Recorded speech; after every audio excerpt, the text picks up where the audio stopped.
Look at the roots on this. This is after 2.5 weeks.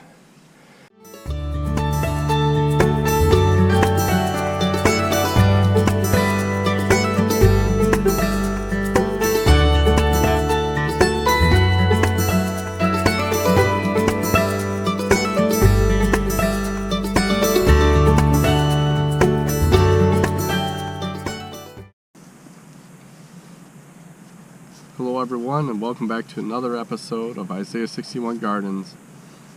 For as the earth brings forth its sprouts, and as the garden causes what is sown in it to sprout up, so the Lord God will cause righteousness and praise to sprout up before all nations. And that's found in Isaiah 61, verse 11.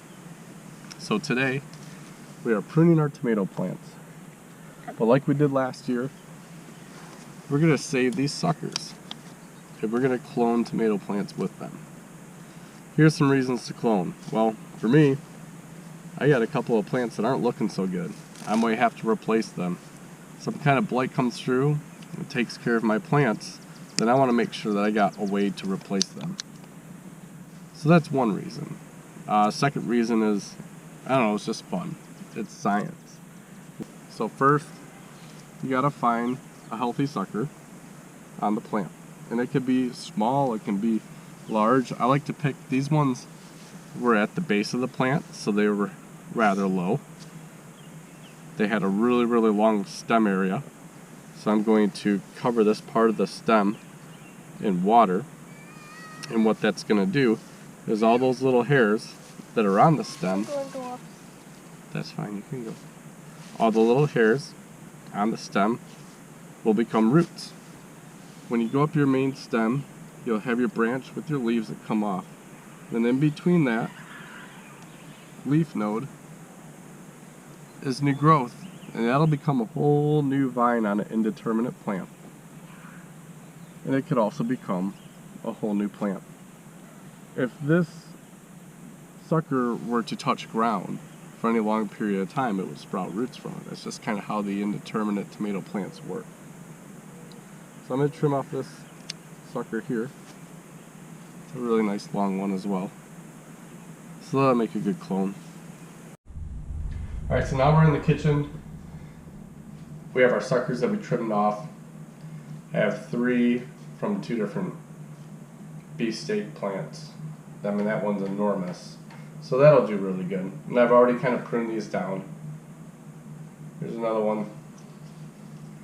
I've trimmed off any of the flowering buds that I could see. Here's another flowering bud, but boy, that's pretty small.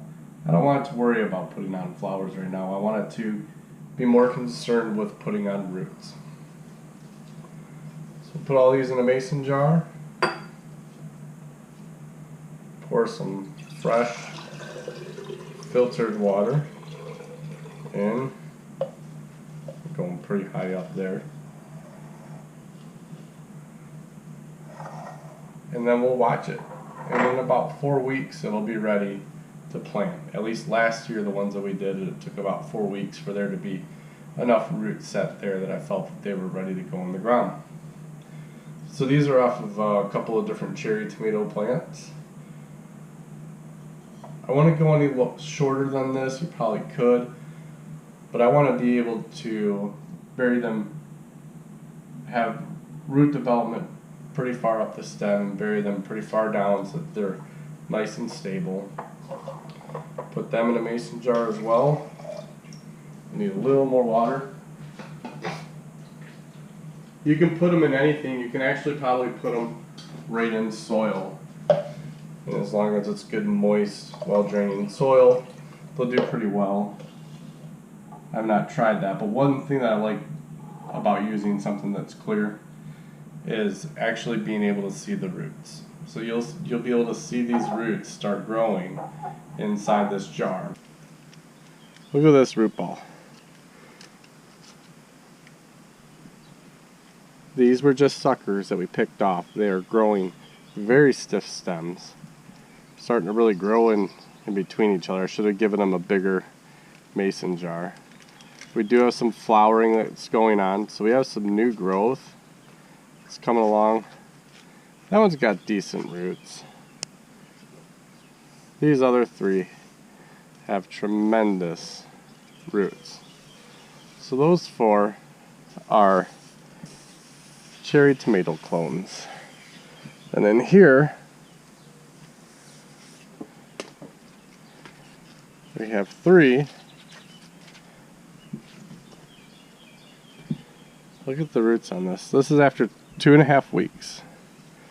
So last year we kept our clones inside the house, and within we had about the same amount of root system after about 4 weeks. These have sat outside the entire time.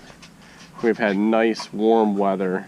Last few days we've had a lot of rain, and these roots are so much more established than last year.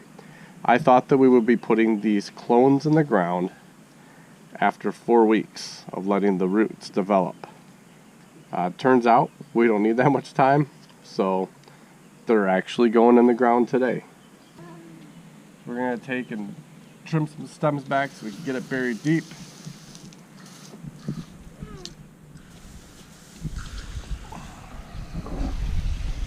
And there you have it. All we'll do now is we'll finish it with some mulch on top, maybe some grass mulch or something, and I'll bottom water these. That way the roots can really find their way down, especially during the beginning.